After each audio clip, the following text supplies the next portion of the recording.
Mama wakwaba wafrebe ajwa searching mesrel na wa subscribe to my channel. Mia notification bell no so for more news. Ebusuafo owura Boamah eye adwuma e wo Sompa FM oka abedwafo omo ne omanhene ya wadu boache ehosi ade ache bia adwumadie no na wo de ensem bia tudwa o kire se eye vice president Dr. Bawumia a otu franka ede ama NPP amayoku no say breaking the 8 na NPP for mu pese mu breaking na ya mpase mu aye ready say mu pese mu break 8 ne dia and a campaign team no NPP for emu pedefo and a vice president na nkase mu monsa ke chairman Wontumi monsa ke no because chairman Wontumi no concept one is too much and ya na no wakogina northeast say northness ahemfofo no ma ahye ne kente omo ahye na efugu nti minim so oyo he wo ho dia en wo hye ne fugu ne nsem a chairman Wontumi kan yesem kotwa o say astrothefts NPP for aye no want to aba enfama vice president Dr. Bawumia no break 8 no oba obeye more astrothefts oya astrothefts na be mana Black Stars itimi akwakoje World Cup Boamah ya chese we ndi hwe en no san so chese Wontumi nakasa oni credibility bia 2024 ya ababegina Ashanti region abebi na so asante fon to aba ma NPP for because of the galamsey I say Ashanti region. That is politicians for you. So Western region, we be wona ne number akwa we be wona ne ba ne ba akwa atu.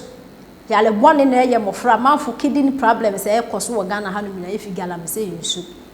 Ya ha kan Ghana fo mpanifo se won tele nda na so ochina ahemfofo politicians. Ya no makasa betina radio so TV so aka fenfra se ye galamsey no nso de bia na nsu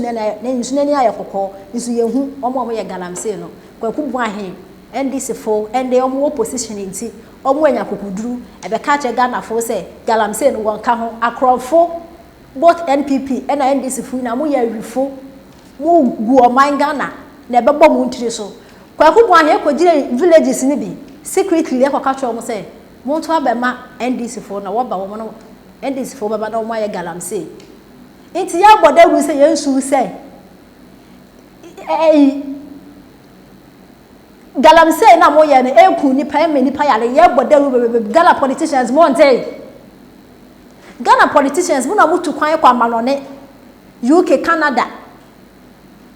nti ayi mo hu wonsu no say UK US Canada na why mko sua de ho de be impedifo wa Ghana ha no wo so omo nsu na ni ye red wo so mo ye galamsey wo ho you is okay yenti ensema owura Boamah ede etudwa efa Wontumi ne campaign ensema o kan Kufuado di ni sika nyina so ebe ye free chesa yes me de ma ho de nyina ordinary ho de ni Ghana sika be wrem ama private sector incentive a moment mo double mo wo si enyi mo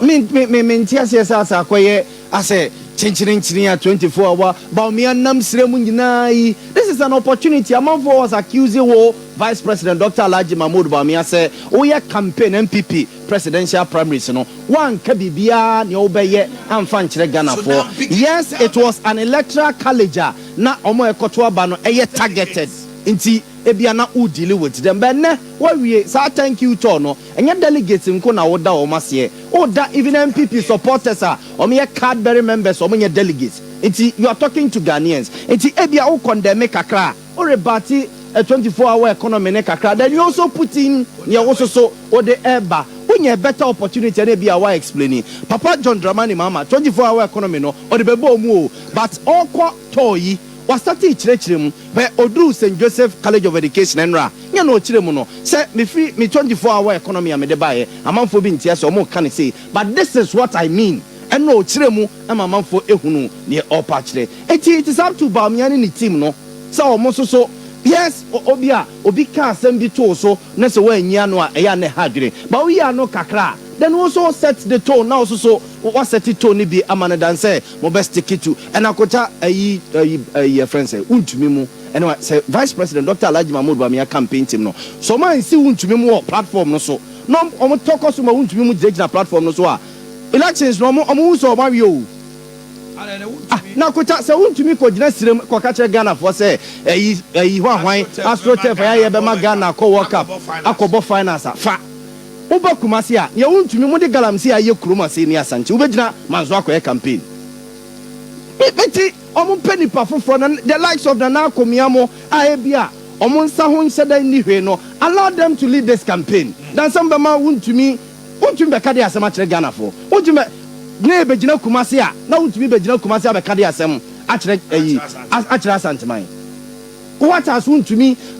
what to show Asanteman say when na me gina so to campaign is Asanteman Montoba Emma Bawumia. And Bawumia campaign should go back to the drawing board. Wontumi mu nyino mu nyo mu nsinchen. No mo get a new crop of people a omo nsa ho ase omo ye enye fi no mo en kasantre Ghana for. Me just say and I have one we are taking like a try. The point is that free and I was making that in what points. Bawumia koto why the campaign internal capability department walk on where thank you to Mahama on the Bawumia really yana no man answer so about the nationwide building Ghana building the Ghana we all want and walk around you see Mahama some can say all this while you have been accusing Mahama say what is the alternative policy and what the buyer say or call in same or call to just last week or started better Wednesday it's a Thursday no ni same minimum waka one cancellation of Sompa sessions. What can you have a nationwide discussion and now for super so who do deba a dan chen we ya pe and no far away some by sa a 24-hour economy and no dear akwama afi Bawumia affecting the campaign now the point is that there's the difference between oh yeah campaign now we opposition. Now we incumbent. There's a difference. 2016 Bawumia was attacking. What can be an Bawumia and Tiasi? Could you be incompetent? Say no. This time round, no.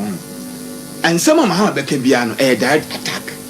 A friend of you one. Also, because say NPP no. At this time round, no. And some NPP so much can. Na alandi na mhasa anima. Ebe say asala so de munyanya no. Alan so afa na obetie no mati say so obekọ work December omekoto so oye abafanto work ni nyina so enti ansam obekam ba enti sansam we nyina ya de enti no me de na me ka ba kwa ka won se he ohwe enema yakoso say Mahama na Davistia no 2016 ana Bawumia nam ask 170 question nam ye seminar na to ayi na fence workshops ni say no this around Mahama kasa in your impact and for that matter I don't know say no Bawumia kwa say the message won't be fun to they say Ghana message Ghana for 24-hour economy yenyanti Bawumia mati say almost obel launch in blue economy whatever be but yenyahu say me until that they say and some blue economy and no amite Dr. Asante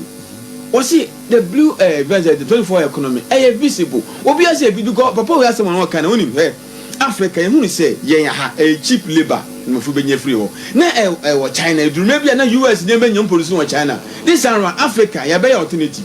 the yen say benya 24-hour power supply na ye $1 $1 pence dey kra mo market just $2 a day ya be ye juana mamo na ka be transformation be ma Africa na ka other Africa countries nyina ba befa eto so mienu he that 24-hour economy we ba ho production Samimpo mekase yamfa enema nko abuchire mpo na se enkokọ mpo oman enkokọ agana krefra abuchire ba oma we mu yakase yeni edi enkokọ yawe enkokọ edi enkosua aye 24-hour economy ya pe sidi na ye kan wasem se dala ehwiase enya firefighter approach process approach mekase yeze ase dala na ekoso ne wakwaje bosia eno check reaction enso problem da obasa ye long term program on I was saying, Nema, what credit Nina, what is so? And Nema, a credit, dear, crapay, Diana, ye, and Kanka, and more, and one, and Coco. These are the three major and Nema crack. A come more than best 4 or 5 billion a year. And mine individual saw more crass and a woman, and yes, go, ma'am. And it's a car buying. Abba said, okay, Coco, you're very revival, and I say, you're better establishing new pottery.